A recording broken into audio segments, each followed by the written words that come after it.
right, Jesse, is this seat taken? No, come on in, Greg. All right, how's it going? Good, how are you? Oh, doing well. Yeah. Wasn't that such a great week last week? Oh, so good, so good. Yeah. The house was packed. Mm-hmm. You know, it was really fun because I got to see a lot of my academy friends. It was a good day. Yeah, it was awesome. And you know, I don't think it hurt anything that we didn't have to, do the stacks of 7 thing at the end of the service and stack all our chairs up. Yes. And that was awesome. Yes, it made me feel like we were finally home. Yeah, yeah, it did. Yeah. Speaking of home, did you see that guy who, I guess he's been gone, he must have come home to visit last week. What's his name? Good-looking guy. Hey, you guys actually dated for a little while back. His name's kind of different sounding name. Oh, you mean Jolin. Yeah, that's him. Yeah. That guy.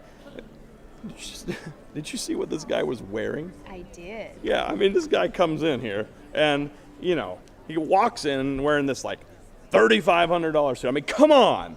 Who does that? And then he's wearing these designer shades in the sanctuary when it's dark.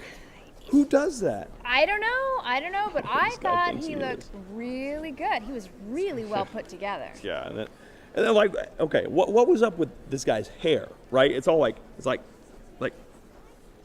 what is it? What do you even call that? That's called messy in place, okay? He has to look the part now. He is a CEO of a big company. Yeah. So he has to act like it Yeah, and dress CEO. like it. I thought he did good. Yeah. CEO, that's funny. Yeah. CEO. Seriously? Sir. Like an actual CEO? CEO. Well, I mean, how old is this guy anyway? 35 maybe. I know he has his MBA already. MBA? Mm-hmm. No, that's totally the wrong way to go about it. I'm all about you start at the bottom of the company and you pay your dues and you work your way up to the top. And who needs to spend all this money on a fancy education? You can learn all of that in life. Well, apparently he took a different approach than you did. He wanted to shoot straight for the top, so he worked really hard, and now he looks really good, Yeah.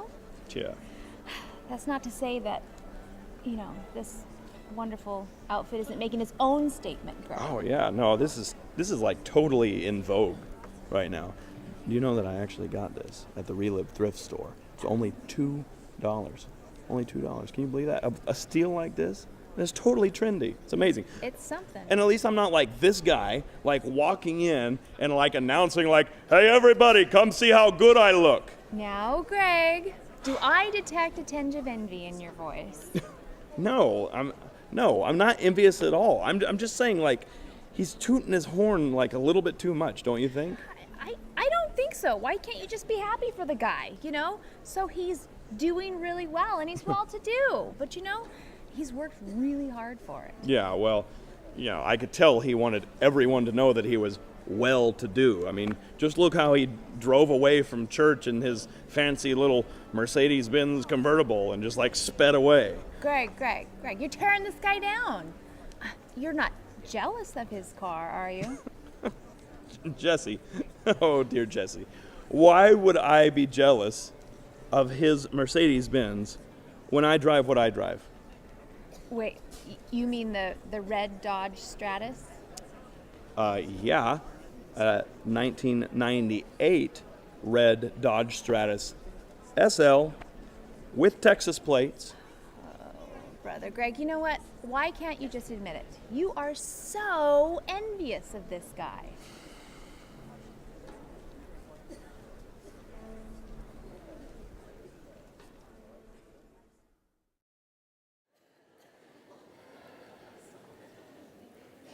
So when was the last time you turned green with envy?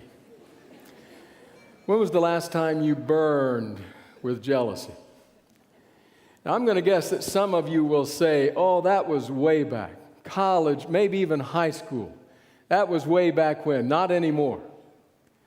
Well, maybe so, but maybe you can relate to the story of the preacher, teacher, and writer Chuck Swindoll. Swindoll tells of the time when he had just begun to date the woman who would become his wife. They were just becoming friendly. They had not entered into a mutually exclusive relationship yet, but he really liked her. Had some pangs of jealousy at times, really liked her. And then another guy invited her to go with him to the college football game, and she accepted. Now, they were going to go to the game of the Texas Aggies, Texas A&M University football team. Now, I don't know if you've been to a college football game, but college football games usually have their traditions. A fairly common tradition at certain colleges is that the students stand for the entire game. I've been there, University of Texas, standing for 3 hours. They all have their traditions. Well, it just so happened that at that time, the Texas A&M University Aggies had a tradition that every time their team scored, the guys in the stands who had brought a girl on a date would kiss her. Now, Swindoll knew the tradition, and he was deeply worried. He said, man, that upset me like nothing. He said, I started praying right away that they wouldn't score, that they would be just shut out. There would be no score on the team. But he said, I listened to that game on the radio. And he said, the Aggies won 48-0. 48-0. He said, it was like a virtual makeout session. What in the world? He said, I was eaten up with jealousy of this guy and the girl I liked. So what about you? When was the last time you turned green with envy, burned with jealousy? Now, just in case you say, well, that was a long time ago. That was back when we were kids. I don't do that anymore. When you become adult, you put those things behind you. Just in case that's you. The writer Peggy Noonan tells the story of being in a Manhattan skyscraper. She was there to interview a CEO for part of a piece that she was writing. This was the CEO of a large and very well-known American company. She said, there I was in his office with floor-to-ceiling windows all the way across the office. As I stood there and looked out at those windows, all of those sun-kissed skyscrapers reaching toward the sky, it looked surreal. It looked so beautiful that it almost seemed fake, like the scrim in a movie. But there we were, surveying the scenery of Manhattan. And we fell into conversation, she said, interviewing this CEO. At one point in the interview, she said, he said something that piqued my curiosity, caught my attention. He said, you know, this is the annual report time of year when all of us CEOs and all of these different companies, he said with a sweep of his hand, all of us turn the details in and out come the reports. It's a time we all look forward to. Really? She asked, why is that? Well, he said, we just want to see what's happening in all the other companies. We want to see what's going on. And he said, we're especially eager to turn to the back of the report. Why? Well, he said, in the back of the report is the information about what the CEOs are getting, what's in their package, what they're making, what the bennies are. You know, the corporate jets, the private helicopters, those kinds of things. He looked at Peggy Noonan and said, that's what's really interesting to us. We all want to know what the others are getting. So what about it? From young people in love to CEOs of powerful companies. When was the last time you turned green with envy? You burned with jealousy? Be careful to think that just the passing of years will make you immune to that, because the long, spiny, bony fingers of envy and jealousy can reach a long way. And so today in our series, we come to a discussion of envy and jealousy. Now, just to set the table again, because were you here last week? Oh, that's right, I wasn't here.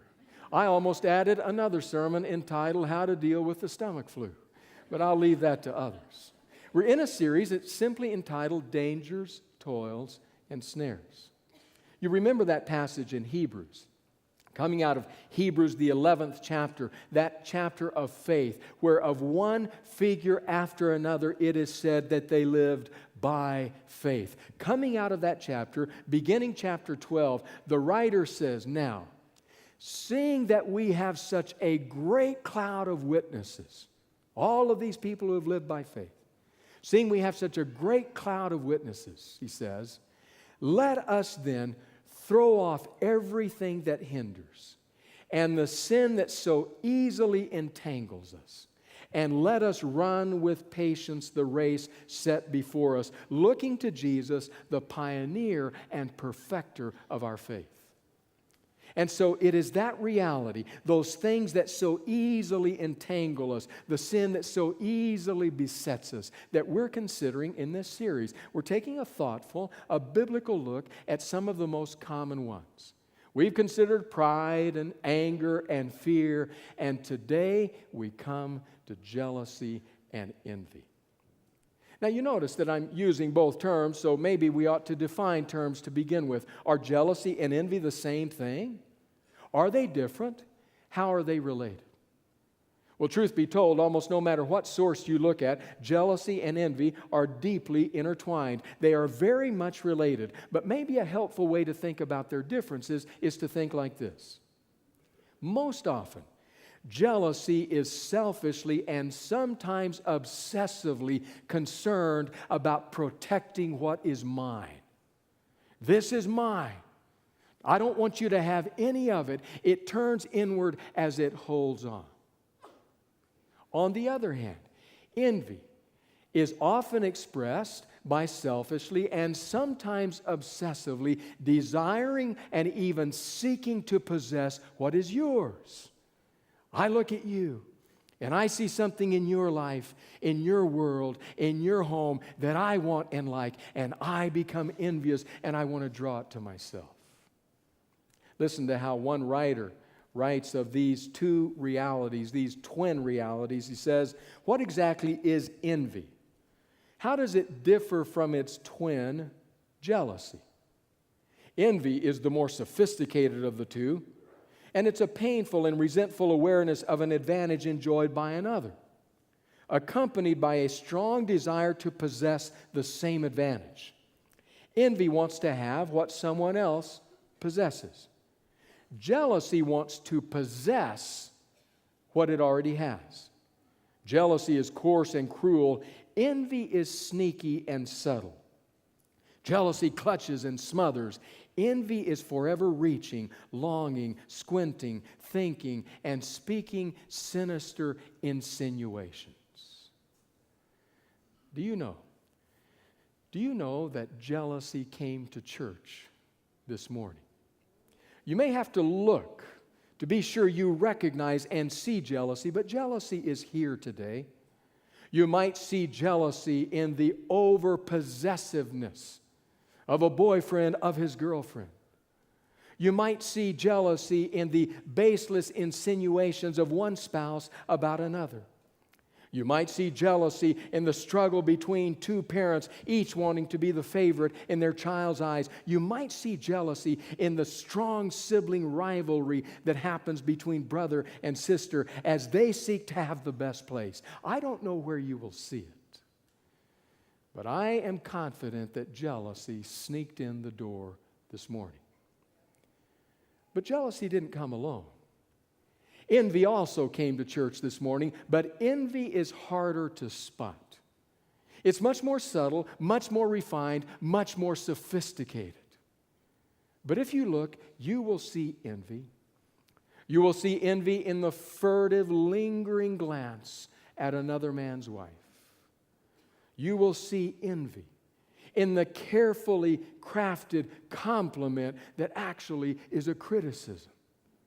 You will see envy in the muffled congratulations of a friend who has done well.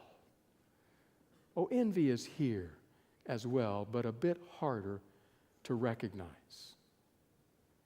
So the question becomes, when we come to church, walk in to worship God, and suddenly realize that envy and jealousy have slipped in almost unnoticed, the question is, does God have a word? Is there a word from the Lord? Does our divine guide have something to offer us about these realities that so easily beset us? The answer is yes. I want to take you to two passages of Scripture this morning. We begin by going to the Old Testament book of Proverbs. Proverbs chapter 14. While you're turning to Proverbs 14, I want to add a disclaimer. I want to point out that not all jealousy is bad. In fact, there is some jealousy that is legitimate and to be expected.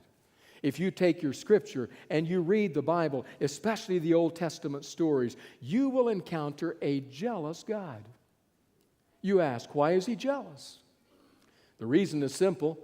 Because God had entered into a mutually exclusive relationship expected to be faithful with the nation of Israel. But every time Israel went wandering off after other gods, God's heart would be hurt and abandonment would set in and God would feel jealous. At times, jealousy is a symbol of love that has been somehow damaged or threatened. But having said that, that's not the jealousy we consider this morning. No, what we're about to read of in this one pithy, pungent proverb is a jealousy that can be very damaging. Now, I want you to notice as we read this very brief proverb what the wise man is doing. He is setting two emotional realities in opposition to each other. On the one side, he puts peace, that blessed experience. And on the other side, he puts envy or jealousy, depending on the translation you read. And then he points out what each of these two experiences leads to. So read it with me. Proverbs chapter 14, verse 30. He writes this: "A heart at peace gives life to the body, but envy rots the bones." A heart at peace gives life to the body, but envy rots the bones. Now, the New Living Translation renders that second phrase, but jealousy is like a cancer in the bones. So even the translators wrestled with precisely what the Old Testament writer was addressing. Was he addressing that jealousy that smothers and wants to contain what is mine? Or was he addressing that envy that looks out and wants to grab what's yours? Or did he recognize that they were so closely related that he could actually be talking about both? Envy, he says, sets in and it rots the bones. It's like a cancer in the bones. It destroys the internal life. The spirit is killed. Do you wonder about that? Then witness Cain's burning anger as he sees Abel's burning sacrifice. Witness Leah's jilted feelings as she looks at Rachel, the more beloved. Witness what happens in the experience of that conniving queen and her husband, the king named Ahab. Ahab, who turns his face to the wall and weeps like a petulant teenager and wails out, "Naboth won't sell me his vineyard." And then his conniving queen of a wife, Jezebel, with a steely spine and a steely resolve, says to him, "Stop your whining. I will give it to you." Witness story after story after story in Scripture where jealousy and envy rotted the inner life and often then reached out and did severe damage to others in that world. Or even witness our day and time. Do you wonder if jealousy and envy are like a cancer in the bones? Then witness the classmate who is consumed with the other classmate who always is just a little bit ahead, just a little bit higher in the class standing. And every time the grades come out, there's a smoldering fire that smothers life. Witness the jealous husband. He does things that most thinking people would never do. Checking the odometer. How many miles did she drive today? Obsessively checking the phone bill. Who is she calling? obsessively watching and waiting and wondering, hoping to catch her in something so that his jealousy will have a purpose. And ask yourself, what about the life of that marriage? Is it vibrant? Or is there a cancer in the bones? Maybe it would be helpful to understand a little bit about what creates jealousy and envy. Jealousy is created by feelings of inferiority, feelings of insecurity. I'm not enough. I'm not good enough. I don't measure up. I'm not strong enough, not rich enough, not beautiful enough, not whatever enough, so that suddenly what I have is threatened when somebody shows up who is all of those things, and I want to grab on to what's mine and possess it. Jealousy is often created by inferiority and insecurity. Envy, on the other hand, is often created by dissatisfaction. Dissatisfaction with what one has and with who one is. I don't have enough. I need more. I need what they have. I want what they have. I want to look like that and drive that car. I'm dissatisfied with what I have. And those realities, insecurity and dissatisfaction, have the ability to create within us an emotional hunger that demands satisfaction. Emotional hunger is what an acquaintance of mine calls it. Emotional hunger, it's that experience that one has when you haven't been tending to your own garden, to your own house, to your own relationships, to your own marriage, to your own relationship with God, so that there is created within you a vacuum that can be characterized by saying it's emotional hunger. And when I am emotionally hungry, I am at great risk. After all, ask yourself the question, when was the last time you went grocery shopping when you were hungry? I can tell you exactly what it's like for me. Anita may send me out to run and get something down at the grocery store, just 1 or 2 items. I need it for what I'm baking. Can you run and get it? Off I go. But the one thing she hasn't taken into account is I'm hungry. It's amazing what happens in that grocery store. As I walk down those aisles, and I say, oh, that looks good. In it go, that really looks good. In that go, that looks good. And pretty soon, I'm loading that thing up.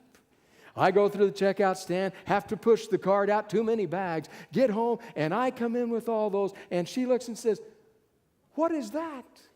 I sent you for 1 or 2 things. Oh, yeah, but look what they had here. Look what they had there. What are you going to do? What army are you planning to feed? Are you planning to defeat them by a sugar haze? What did you do?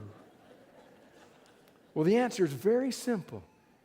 Oh, I was just hungry. And it just looked so good. Have you ever been there? Emotionally hungry, feeling insecure, feeling dissatisfied. It predisposes you to decisions just as unwise about your life as you might make that are unwise about your groceries if you are hungry.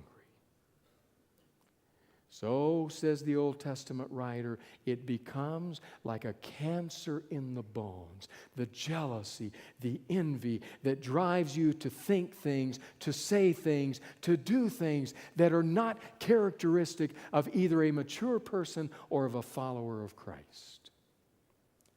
So the question then is, what do we do if we walked into worship this morning emotionally hungry? If we walked in and somehow jealously slipped in beside us, envy sat down on the pew next to us, what do we do?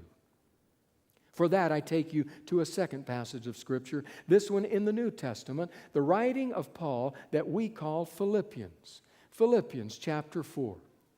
Now, while you're turning to Philippians 4, I have to tell you that if any situation was tailor-made, ready-made to be emotionally hungry, if any circumstance was tailor-made to experience envy and jealousy, it would have to be the circumstance of the Apostle Paul when he wrote the letter to the Philippians. Because when Paul wrote his letter to the Philippians, he was chained in a Roman prison. His future was in question. His liberty was a reality of yesterday. How easy it would be to sit in that prison and wonder, why are all the others home, free, able to sleep in their own homes, be with their own families, worship in their own places of worship, and here I sit languishing with an uncertain future in a prison cell. Is that a situation to create emotional angst and envy and jealousy? Absolutely. So what stuns me is that when you read Philippians, you discover the most joyful letter Paul ever wrote. It literally overflows with joy. When I read that, my first question is, why? Why is he happy? How? How does he achieve that? Well, here in the 4th chapter, he's going to answer that question. While he never mentions envy, never mentions jealousy, he does give us the answer. So I want to read it with you, Philippians 4, beginning in verse 10. Notice what he writes. I rejoice greatly in the Lord that at last you renewed your concern for me. Indeed, you were concerned, but you had no opportunity to show it. I am not saying this because I am in need, for I have learned to be content whatever the circumstances. I know what it is to be in need, and I know what it is to have plenty.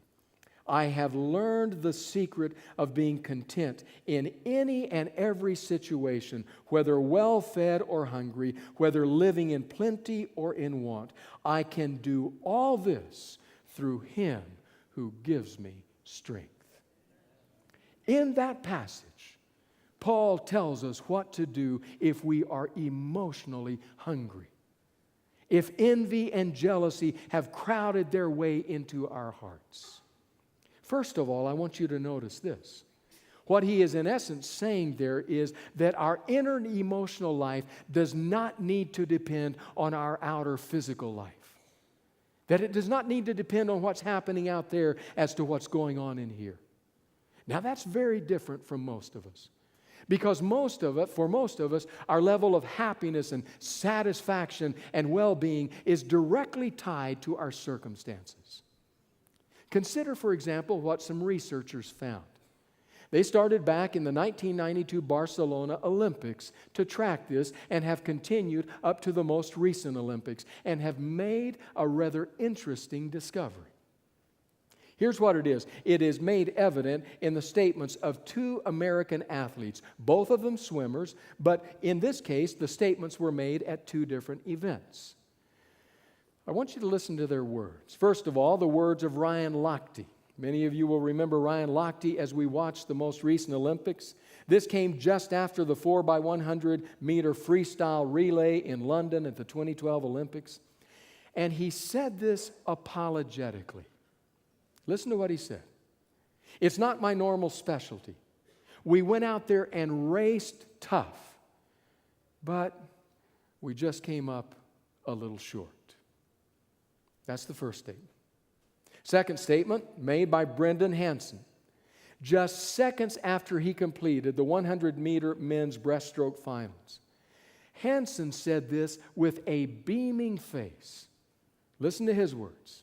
I swam my own race, he said. I knew I had a lane and I had an opportunity and I went for it. It worked out, and it's just awesome that I got to the podium tonight. Honestly, I'm really proud of myself. A rather marked difference between the two. Now, here's what the researchers noted time and time and time again. Lochte made his statement at the moment he won silver, second place. Hansen made his ebullient statement at the moment he won bronze, third place. In fact, Hansen went on to say this. This is the shiniest bronze medal you will ever see, ever. He was that happy. Do you know what the researchers found? They found that across sports, throughout the different Olympics they have studied, time and time and time again, the bronze winner was much happier than the silver winner. Why, they asked. Why is that the case? Their hypothesis, very simple. Because the silver winner is saying, I just missed it. I could have had gold. And the bronze winner is saying, I just made it. I got to the podium. I'm here. I can't believe it. But both underline the fact that time and again, our inner life is determined by our outer life. Paul says just the opposite. Paul says the reality is your inner emotional life need not be determined by your outer physical circumstances. And he gives us two reasons for which that is the case here in Philippians 4. The first reason that Paul can say that is simply this, because Paul can say, I am loved. I am loved beyond imagination. I am loved beyond life itself. I am loved beyond any reason to explain it. Two ways that's true in Paul's life. First of all, what he directly says in this passage. Twice he mentions the concern that his Philippian brothers and sisters have for him. He says, you have shown me your concern. I know I didn't need it. You've tried it before, you couldn't do it, but at last you've been able to express your concern for me. And he's talking about that in the context of a loving relationship of mutuality. But if we broaden that to include all of Paul's writings, then make no mistake about it, he will say, I am loved. I am convinced of a love from which nothing can separate me. I am loved. So whether or not I have all I want, whether or not others around me have more than I have, and I might wish for what they have, whether all of that may be true, on one thing I can rest. I am loved. Second thing Paul says is I can do all things through him who strengthens me. I can face any setting, any situation, any circumstance through the one who empowers me. So no matter how tough the road might go, how inadequate I can feel, how insecure I might be, how dissatisfied my circumstances might be, I need not shrink back, says Paul, because I can do all things through him who gives me strength. Now for Paul, those two realities, I am loved, I can do all things, is the chemotherapy for the cancer that eats at our bones, the jealousy and the envy. Why? Because it leads to one experience. He uses one word to describe it, and that word is this: contentment. Contentment. He says, I have learned the secret of being content in any and every circumstance. I can still remember standing with a good friend of mine at the Dallas Cowboys training camp when we were just out of college. We looked at these guys. Back then, you could get right up close to them. We were standing there. He was a bit shorter than I. When one of the players walked right in front of us, one of the big players, and we stood there like two little boys gawking as this guy walked by, muscles bulging, no neck. We watched him walk by. And my friend, as we watched him walk away, said under his breath, I'll never feel like a man again. And I knew exactly what he felt. Well, you know what Paul says? You can be in circumstances just like that, where everyone is better, has more, outshines you. And yet you can remember, I am loved. I can do all things through him who gives me strength. So I can be content. Content. That's the answer to envy and jealousy. Contentment. It's a reality that God can give to you today. He can place it in your hands. He can invade your heart with his love and his reassurance so that you know profound contentment. That's the reality. When envy comes to church, when jealousy sits down in the pew beside you, just open your heart and say, oh God, reassure me that I am loved and that I can sit here next to jealousy and envy and be content. Danny Simpson, 24 years old, up in Ottawa, Canada, took a handgun one day, some years back, about 1990, if I'm not mistaken. Took a handgun, a .45 semi-automatic, and went into a bank. Danny wanted more out of life. He wanted more than what he had. Needed more, he was convinced. So he would go in, and by force, he would get that which he envied, that about which he was jealous. He would get it by force. It would be his. Life would be better to him. So that's what Danny did. Went into the bank, .45 semi-automatic, held up the bank. The cashier did what cashiers are apparently trained to do, handed over the cash that was available, and Danny made his exit, $6,000 in cash. Not a bad haul. But unfortunately for Danny, law enforcement has ways of doing things, and it wasn't too long before Danny was under arrest. Didn't matter now, the $6,000. They would later convict him, and he would go to prison to serve time for the robbery. But it was as they went through Danny's things that they made a rather interesting discovery. That semi-automatic .45 had been made by the Ross Rifle Company in Quebec City in 1918. That .45 semi-automatic with which Danny got what he wanted from life was worth about $100,000. And so it was that Danny did what so many of us do. With the answer in our hands, we set about to destroy lives, trying to get that. Paul says, it's in your hand, can be in your heart. It's what God offers you today.